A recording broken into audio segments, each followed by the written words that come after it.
high school. And the mayor began to talk about his idea that you really have to start at the beginning and focus on prevention to begin to address some of these problems.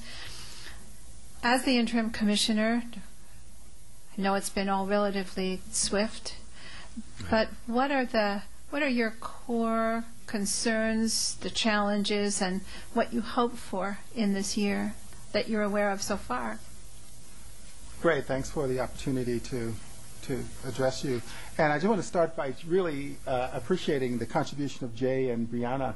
I don't know if you know it or not, and it's not just because this is a best practice that the State Department of Education can offer, but we do have 2 students on the State Board of Education, and we have a State Student Advisory Committee who actively meet monthly and present to the State Board a report that the State Board incorporates in their agendas. So at least at the state level, we realize the benefit of student participation and encourage it within districts. And I think that's something we can work with students and districts as well in terms of continuing to realize the potential that lay in those possibilities.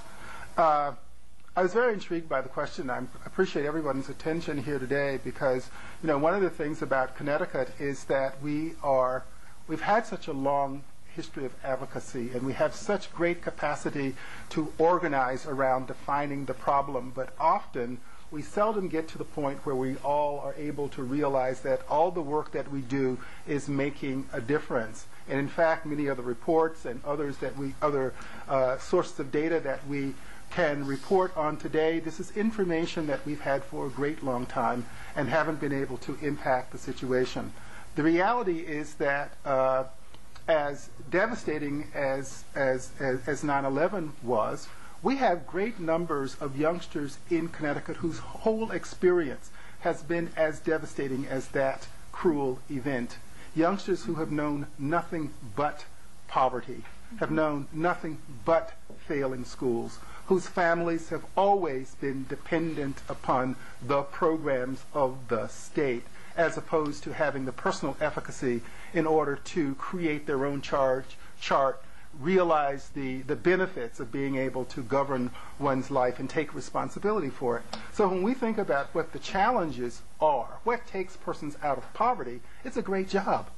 A job that allows you to do those things, that gives you personal direction and efficacy of your life.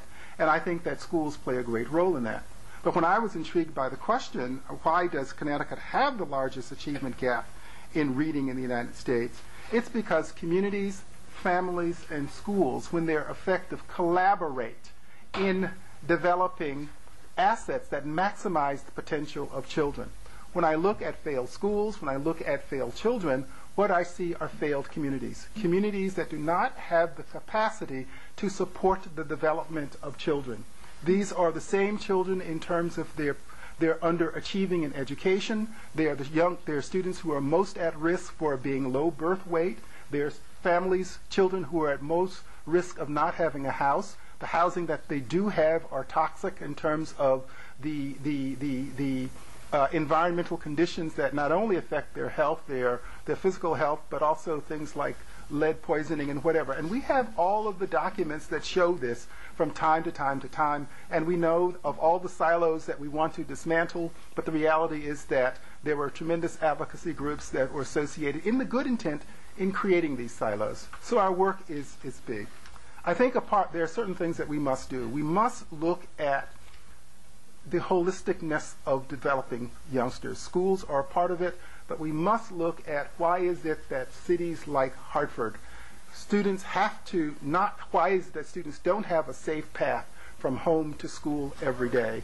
Why is it that a disproportion of families don't have jobs? And how do we, in breaking down these silos, begin to reinforce the essential structures that support families, that support children, that support healthy development? And please do not excuse education from that process. Every youngster, every family who enters that community, who's a part of that community, that does not have the capacity or the skills to read, to write, to compute, that represents a failure of that school. But it also represents a failure of that community. And so our assessment is, what do we need to do in a holistic way to develop communities so that they can play the role that they need to play in developing families, so that families can do the things that they need to do in supporting youngsters and the schools in relative to what we expect them to know and be able to do. I think that early childhood is one, and I'm pleased about the large consensus of almost every group and every report that have identified preschool education as being one of the major building blocks that's necessary in order to allow every student to start the process rather than from a position of not being behind. We know that it has its implications even as early as birth.